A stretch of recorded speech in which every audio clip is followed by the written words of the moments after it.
I hear a cry as of a woman in labor, a groan as of one bearing her first child, the cry of the daughter of Zion gasping for breath, stretching out her hands and saying, "Alas, I am fainting. My life is given over to murderers." Jeremiah 4:31. Well, my story is this. I served on the board of Planned Parenthood New York City from 1975 to 1980 as a volunteer. As a pastor's daughter raised in the church, I knew little about abortion. Abortion had indeed become legal nationally in 1973. And so in 1975, when I was asked to be a part of the board, I thought this is a wonderful way for me to volunteer and help the women in my community. This is a great way to give back. I remember walking into the first board meeting, and I was filled with anticipation. I was so excited to be there, and I took the bus from my job at the magazine where I worked and took it over to the Margaret Sanger Center. When I got off the bus, I noticed people getting out of chauffeured limousines, and these people were going up to the boardroom.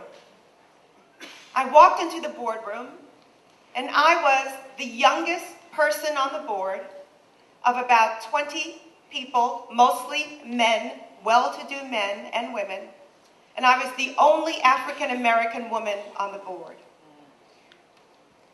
Well, we were given documents to read, and these documents focused on population control, and they talked about the resources that were being used, that the air, the water, the land, that the increasing population was depleting these natural resources, and we had to control the population. And whenever they said that, whenever I read these documents, I thought, which population are they trying to control? And the boomerang often came back to me. And then I would ask myself, why is abortion more necessary for us? These people were passionate about making sure that we had the right to safe and legal abortion. And I thought, well, what about housing and jobs and schools?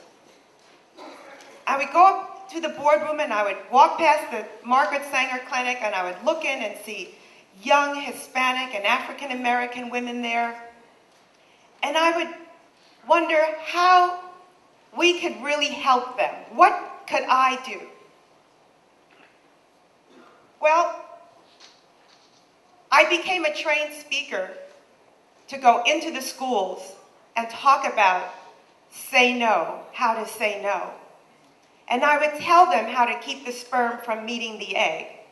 And this training was unique because I learned the subtle use of language, that we never call a boy a father, never call a girl a mother, always call a young boy, no matter how young he is, a man, and always call a young girl, no matter how young she is, a woman.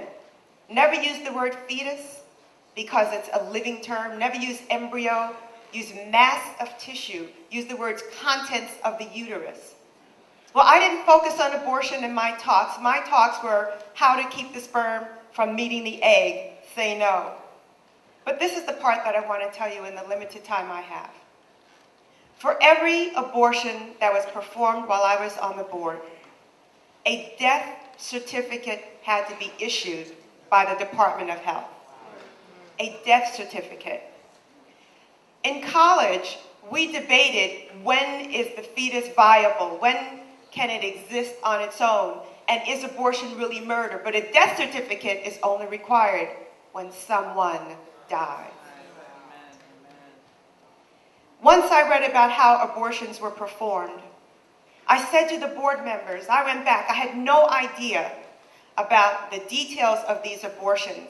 And the papers were very explicit about the saline and the D&E. And I read this and I was horrified. I went back to the board meeting and I said, this is traumatic for the mother and the baby. And this woman sitting across from me said, it is not traumatic. And her icy stare gave me a chill. And I sat there and I said, oh my God, what am I doing? This is deaf's directors. I have got to get off this board. God is going to hold me accountable. What am I going to do? And I decided to stay on the board, to be a thorn in their side.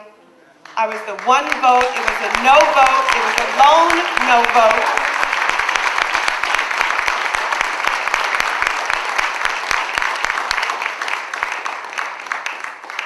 And I did dissertation research for the Right to Life movement and been involved ever since. Started Black Californians for Life in 1980 when I relocated to California. We have a crisis pregnancy center that saves hundreds, thousands of babies' lives. And today, I'll just end with this. Today, for the first time, I saw a video of an abortion being performed. I thought I had seen everything until I saw that baby's little hands and the little feet ripped out of the cervix of that mother. This is murder. It must end. We are not a population that needs to be controlled. We must control ourselves. If we don't walk into Planned Parenthood, they cannot kill our babies.